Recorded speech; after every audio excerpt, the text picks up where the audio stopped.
My name is Thaddeus Gray. I was the new priest at St. Gideon's Church in the outskirts of Boston. A beautiful, old place, high arches, stained glass windows, the smell of incense, the sounds of prayers echoing down the hall.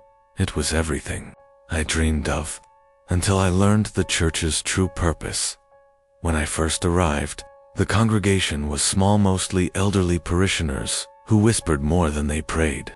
I thought nothing of it, but every Sunday, after the service, I'd hear murmurs coming from the pews, quiet words uttered as if someone were still praying despite the fact the church had emptied. One night, I decided to stay late and investigate.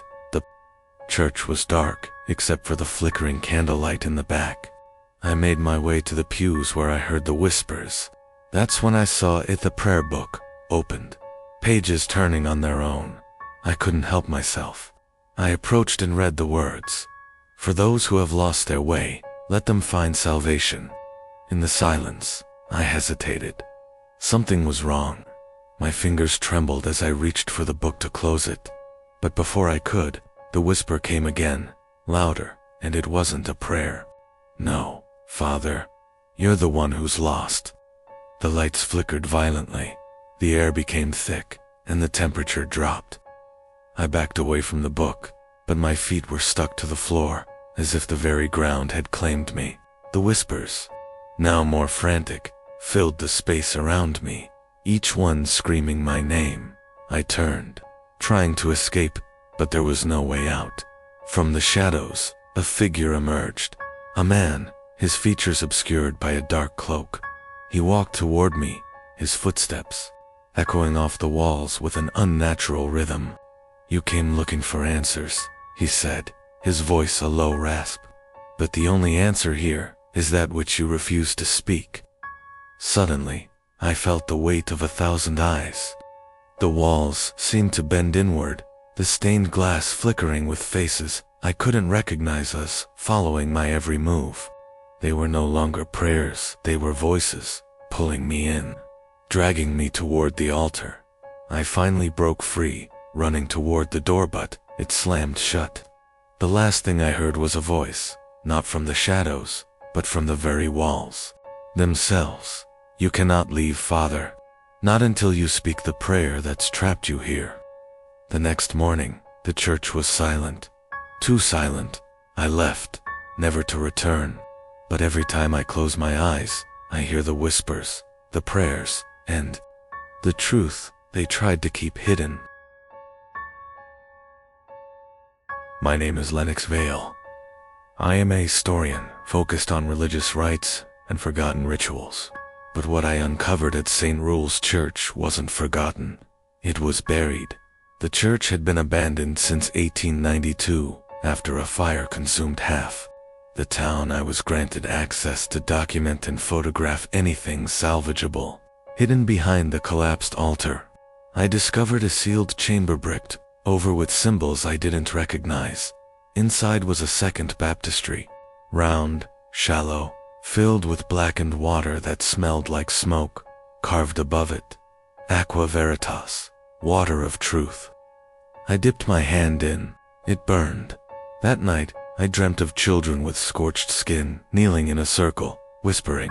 At the center, a priest, eyes gone, murmuring as he lowered a baby into the black water. I woke, gasping. My hand where I'd touched the water was blistered. I should have left. Instead, I researched. I found fragments of a forgotten rite, baptism of fire, a ceremony performed during plagues and famine, meant to purge sin with something stronger than holy watered pain. I returned to the font to take samples, but as I approached, I heard breathing, slow, rhythmic, as if someone lay beneath the surface. I shined my flashlight in. The reflection wasn't mine. It was a face, eyes wide open, staring back. I ran, but the church doors had shut behind me, and the air grew thick, smoky. The floor beneath the font cracked open. Something began rising. The burned priest from my dream stood there, dripping, mouth sewn shut with wire. He raised a finger to his lips, then pointed to the water. From the shadows, dozens of charred Children emerged, all silent, all staring at me. Then they spoke in unison. "Your sin must burn too." I passed out. When I woke, I was outside the church, but my palm still bears the mark, the blistered sigil from the stone wall. And every night, I hear the font, bubbling, it's waiting for the next baptism. Maybe yours. My name is Corwin Blake. I'm an audio technician. I once believed every sound had a source. Not anymore. 2 months ago, I was hired to digitize old choir recordings from St. Abel's Church in Vermont. The tapes dated back to the 50s, labeled by year. I set up my equipment in the church basement, where the acoustics were strangely perfect. The first few recordings were what you'd expect. Children's choirs, organ music, sermons. But one tape had no label, just a single word, written in red ink. Hymn 13. I played it. There was no music, no voices, just low static. Then, a sound faint, like someone humming beneath the floorboards. I turned up the gain. The sound grew clearer, not humming, whispers, a language I didn't recognize.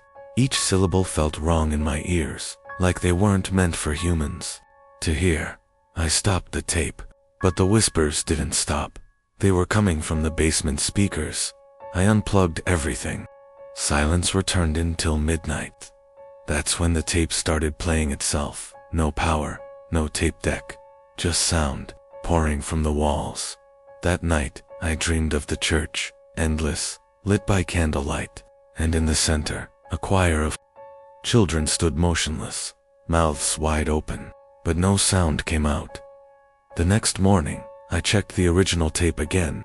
The static was louder, and underneath it, I heard my own voice, begging, screaming, saying things I hadn't said yet.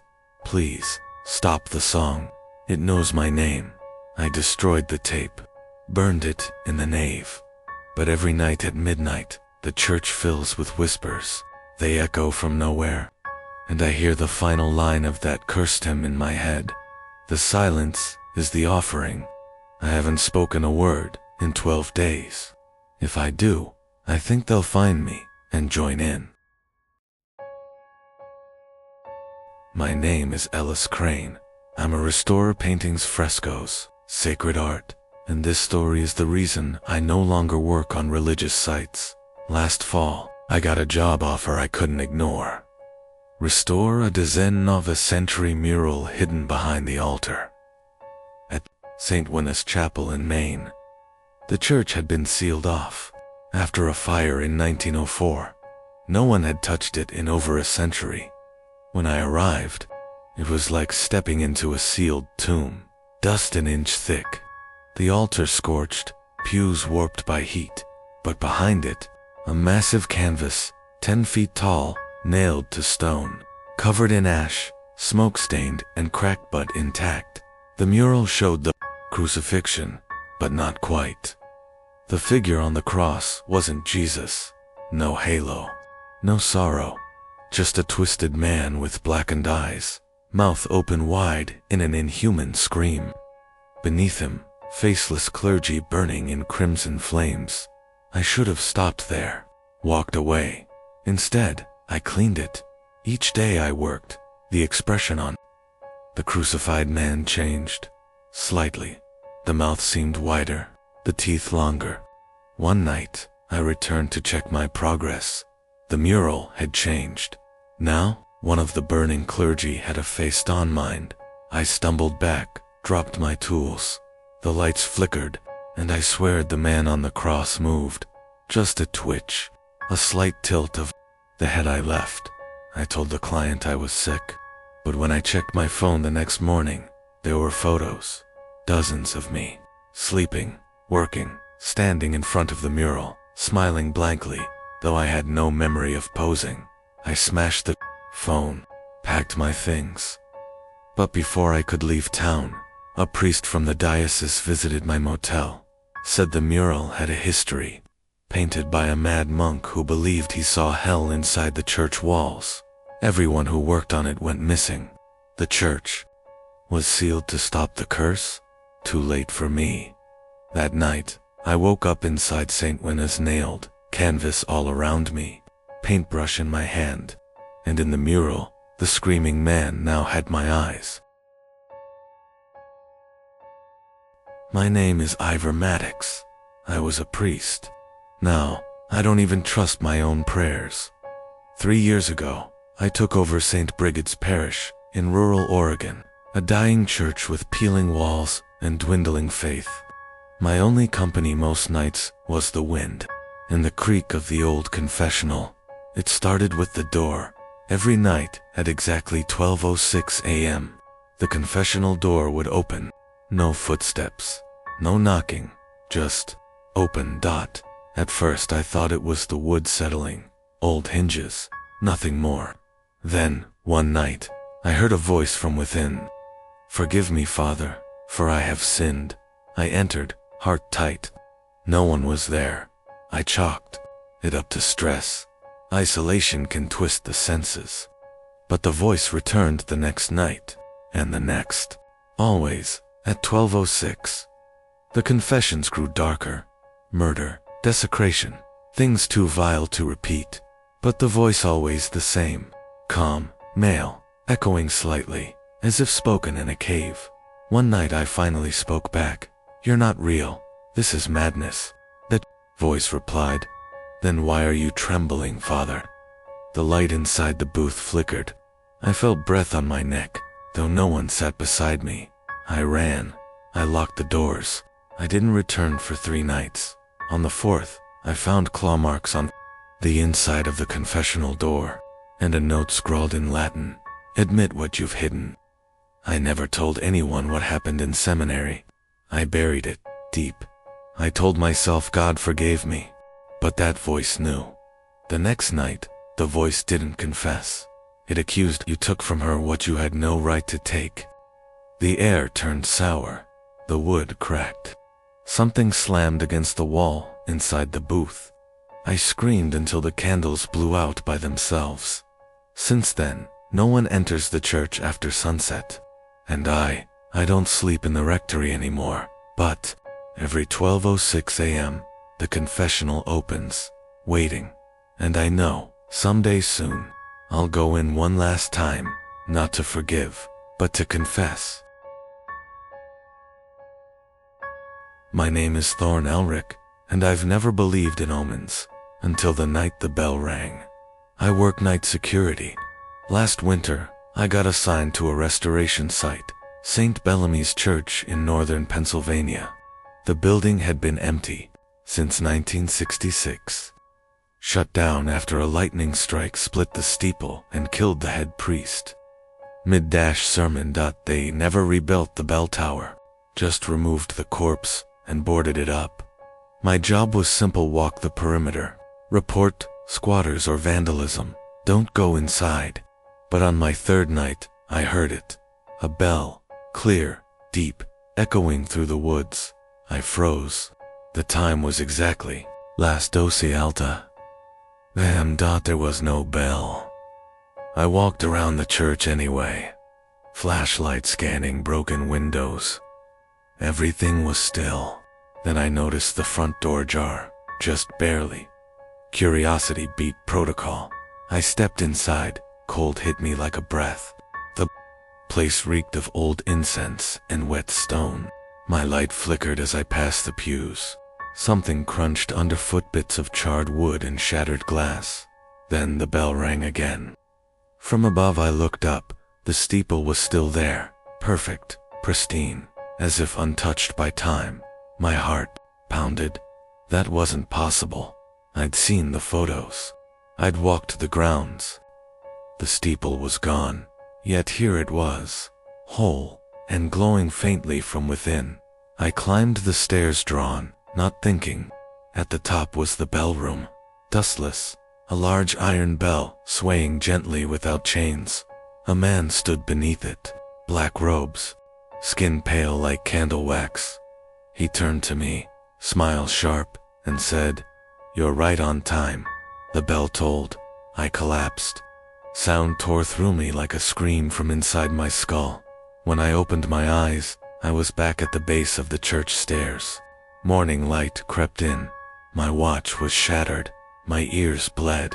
But worst of all, my memory was broken. I didn't remember my own name, just his voice. Right on time. They never found any man. And the steeple, still gone. No trace had ever reappeared. But every night since, wherever I go, no matter the distance, the bell tolls at midnight, and I feel the urge to return. My name is Elijah Crow, and I've been deaf in my left ear since last spring. The doctors say it's nerve damage. I say it's the choir. I'm a sound engineer for a historical documentary series. We were filming at St. Alaric's Cathedral, in Maine, built in 1704, supposedly cursed in 1721, and condemned in 1998 after a fire during Mass. We got special permission to record ambient sound inside. The building was barely standing. Charred rafters, pews blackened to bone. The pulpit melted in place, but the acoustics, unreal. I swear, you could hear a whisper from across the hall. I set up 3 mics, one by the altar, one near the organ, one facing the choir loft. Then I waited, headphones on, for nature to sing. It wasn't nature that answered.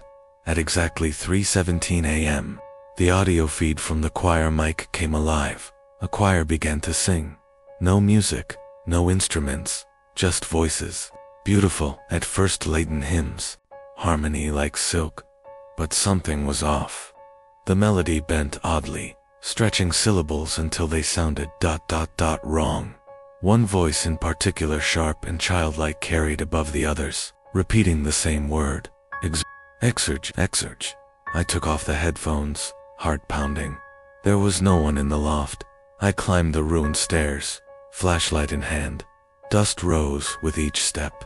The loft was empty, except for a single hymn book, open to a page stained in red. Not ink. I turned to leave, and that's when I heard them again behind me. A full choir, now screaming the same word. Exurge. The air split. My left eardrum burst. I felt it pop like paper. I collapsed, blood streaming down my neck. I must have blacked out. When I came to, the cathedral was silent. My equipment fried. The hymn book gone. Back at the studio, we tried to salvage the recordings. 2 mics were dead. The third, the one from the loft, played back exactly 13 seconds of audio. Not the choir, not Latin. Just one child's voice, whispering in perfect English. We rise when no one sings for us. Since then, I don't sleep well, and sometimes I hear a faint chorus humming through walls. Just below, hearing range always to my deaf side. They're waiting for an audience, and next time, I think they'll want to sing through me. My name is Lennox Voyer, and I haven't believed in God since I was 10.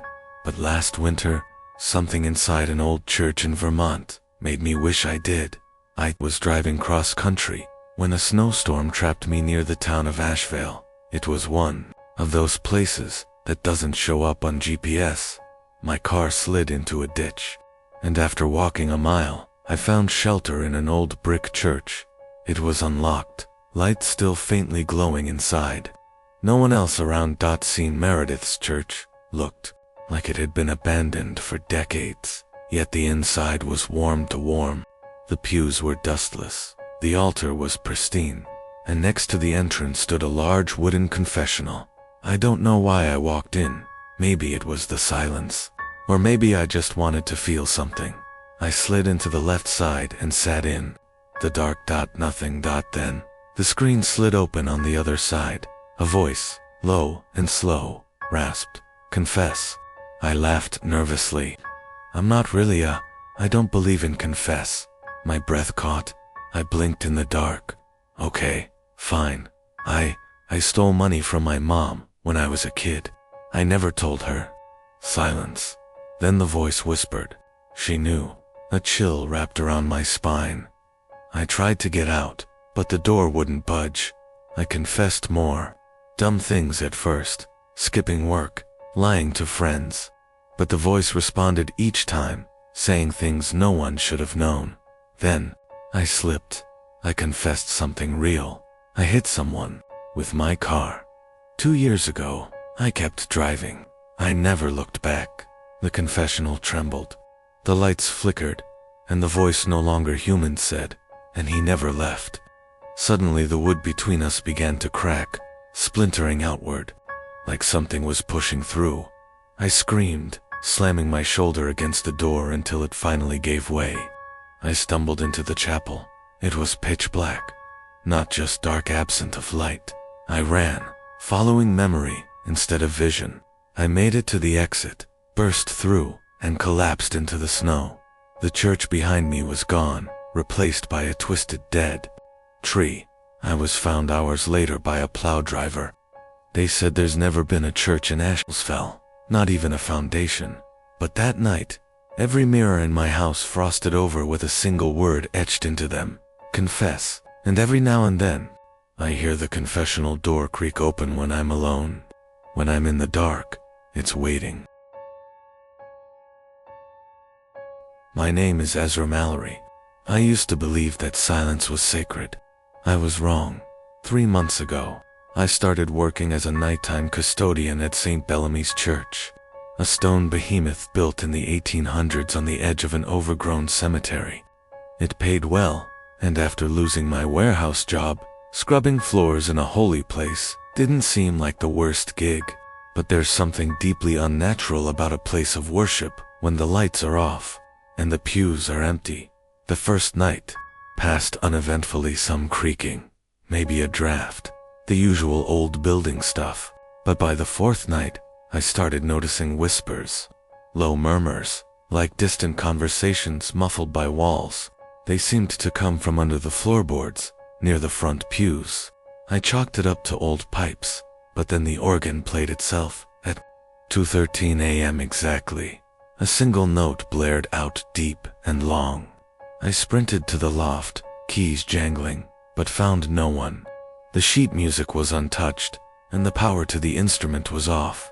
I stood frozen, heart hammering, the echo still lingering. The following night, the same note rang again. This time, I didn't go up. Instead, I watched from the nave, hiding behind a column. At exactly 2:13, the air changed thicker, heavier. A cold draft swept in despite the sealed windows. Then the note played again, louder, and I swear to God, the shadows shifted. They moved along the walls, not cast by anything real. I reported it to Father Myron, the head priest. He gave me a long, unreadable stare and said, "Don't stay past midnight anymore." No explanation, no curiosity, just a command. So of course, I stayed. I needed to know. That weekend, I brought a flashlight, a recorder, and a flask. At 2 o'clock, I sat in the front pew, recorder on. The organ began its single wail, but this time it didn't stop. It played a low, droning tone that vibrated through my chest. Then, whispers, but not murmurs, clear voices, speaking in languages I didn't recognize. Latin, maybe, or something far older. Then I saw it, from beneath the altar. Something crawled, long pale limbs dragging a bloated body cloaked in torn vestments. Its face, it had none, just stretched, pink skin where features should have been. It slid toward me, whispering from within, though it had no mouth. "Sanctuary is a lie," it said. "Not allowed." Inside my skull, I ran, dropped everything. I left the church door wide open and didn't look back until I was 3 blocks away. The next day, the church was locked, chained from the outside. A handwritten sign said closed for restoration. No one I ask seems to remember St. Bellamy's, not even the local parishioners, as if it was erased. But I still hear the organ every night at 2:13, even when I'm miles away, even now. My name is Cassidy Horn, and I no longer trust the sound of church bells. I took a photography gig last October. traveling across rural counties to document historic buildings for a preservation society. One stop was a crumbling Gothic church called Hollowmere Chapel, nestled deep in a forest clearing. No road signs pointed to it. Locals just called it the Forgotten Bell. The church hadn't held a service in over 60 years, but the bell tower still stood tall, rusted, and lopsided. The strangest part, the bells still rang. Locals swore they heard it toll exactly at midnight every Sunday, but the tower's rope was long gone, and the bell was cracked clean through. I arrived on a Saturday afternoon, overgrown paths, ivy choking the stone. When I stepped inside, it felt wrong. Not just mold and mildew, but something heavier. Like the air carried secrets it had no right to hold. The nave was untouched. Candles long melted into the floor, pews draped in dust. But the altar, it looked new, recently polished. I snapped a few shots. That's when I noticed the mural above the chancel. It depicted a priest raising a bell rope, surrounded by villagers kneeling and bleeding from their ears. Charming. I camped inside, determined to catch the midnight toll. Tripod set, lens focused on the bell tower. 11:55 p.m. Silence. 11:58 a. Cold gust swept through the chapel, though the air outside had been still. 12 o'clock. The bell rang, but not just once. It rang 13 times, each louder than the last. My camera shook on its tripod. Dust rained from the rafters. My ears screamed. I collapsed, clutching my head, and then everything stopped. When I opened my eyes, there were people in the pews, dozens of them, pale, silent, motionless, dressed in funeral clothes from another century, all staring forward. And standing behind the altar was a priest with no eyes, just hollow sockets and a mouth too wide. He opened his arms like he was giving a benediction. Then the congregation began to turn one by one toward me. I ran. I didn't stop until I reached my car. The forest felt alive, watching. The bell echoed behind me, still tolling. When I returned the next morning with a sheriff and a local historian, the chapel was gone. Not just boarded up, gone, as if it had never stood there. Just a clearing of grass where my boot prints ended. In panic, but every Sunday, at midnight, I hear it. 13 tolls, and now, sometimes, I see pale figures in my dreams, sitting in pews made of bone.